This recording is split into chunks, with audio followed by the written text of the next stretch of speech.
Hi ನಮಸ್ಕಾರ. ಇವತ್ತು ನಾವು ನಿನ್ನೆ ಏನಂತ ತಿಳ್ಕೊಂಡಿದ್ದು, ನಾವು ನಳಂದ ವಿಶ್ವವಿದ್ಯಾಲಯ ಹೆಂಗೈತಿ, ಅಲ್ಲಿ ಏನೇನು ವೈಶಿಷ್ಟ್ಯತೆ ಐತಿ, ಆಮೇಲೆ ಎಷ್ಟು ಜನ ಸ್ಟೂಡೆಂಟ್ಸ್ ಇದ್ದರು, ಏನೇನು ಕಲಿಸ್ತಿದ್ರು ಅನ್ನೋದ್ರ ಬಗ್ಗೆ ಎಲ್ಲದ್ರ ಬಗ್ಗೆ ನಾವು ನಿನ್ನೆ ತಿಳ್ಕೊಂಡೇವೆ.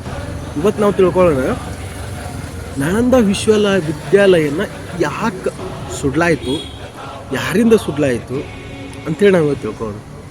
ಅಷ್ಟು ದೊಡ್ಡ ನಳಂದ ವಿಶ್ವವಿದ್ಯಾಲಯ ಒಬ್ಬ ದುರುಳ ದುಷ್ಟ ಬಕ್ತಿಯಾರ್ ಖಿಲ್ಜಿ ಅನ್ನೋ ವ್ಯಕ್ತಿ ಕೆಂಗಣ್ಣಿಗೆ ಗುರಿಯಾಗಿ ಸುಟ್ಟು ಹೋಗ್ತೈತೆ.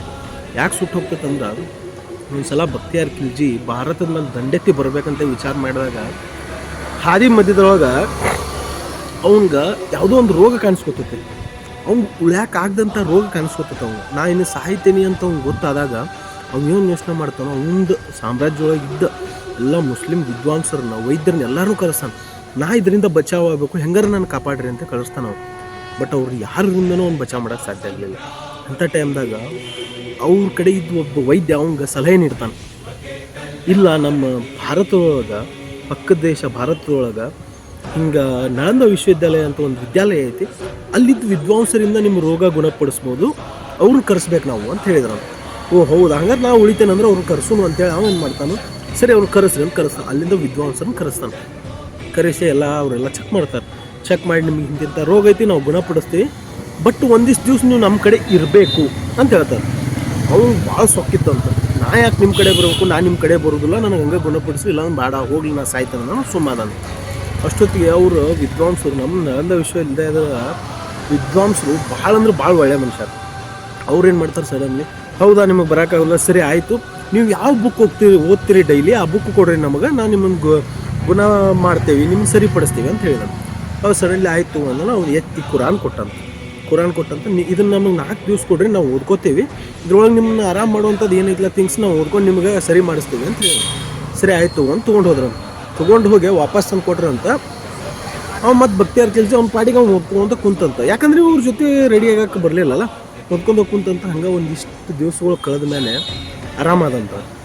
ಆರಾಮಾದ ಕೂಡಲೇ ಅವ ದೇವ್ರು ಕೇಳಿರಂತ. ದೇವ್ರಿಗೆ ಎಲ್ಲ ನಾ ಎಂತೆಂಥ ವೈದ್ಯರನ್ನ ಕಳಿಸಿನಿ, ಎಲ್ಲ ಮಾಡಿ ಆರಾಮಲ್ಲ, ಬಟ್ ಈ ನಳಂದ ವಿಶ್ವವಿದ್ಯಾಲಯದವ್ರು ಬಂದು ಬರೀ ಒಂದು ಕುರಾನ್ ತೊಗೊಂಡು ಹೋಗಿ ಈತೆಲ್ಲ ಮಾಡಿಬಿಟ್ರಲ್ಲ, ಅದು ಹೆಂಗೆ ಅಂತ ಕೇಳಿದಂತ.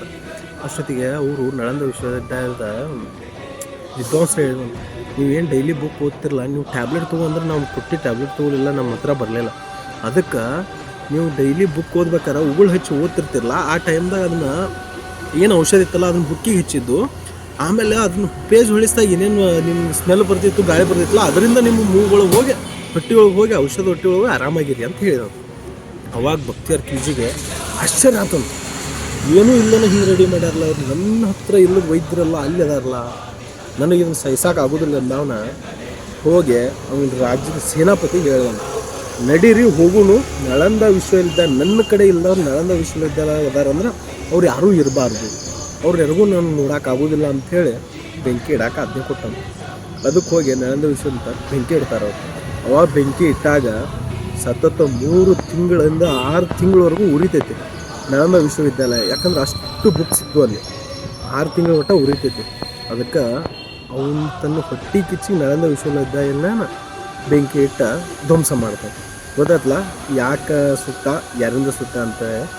ನಿಮಗೂ ಅರ್ಥ ಆದಮೇಲೆ ಇನ್ನೂ 4 ಮಂದಿಗೆ ತಿಳಿಸ್ರಿ, ಶೇರ್ ಮಾಡಿರಿ, ಹಂಗೆ ಸಬ್ಸ್ಕ್ರೈಬ್ ಮಾಡಿರಿ, ಕಮೆಂಟು ಮಾಡಿರಿ. Thank you so much.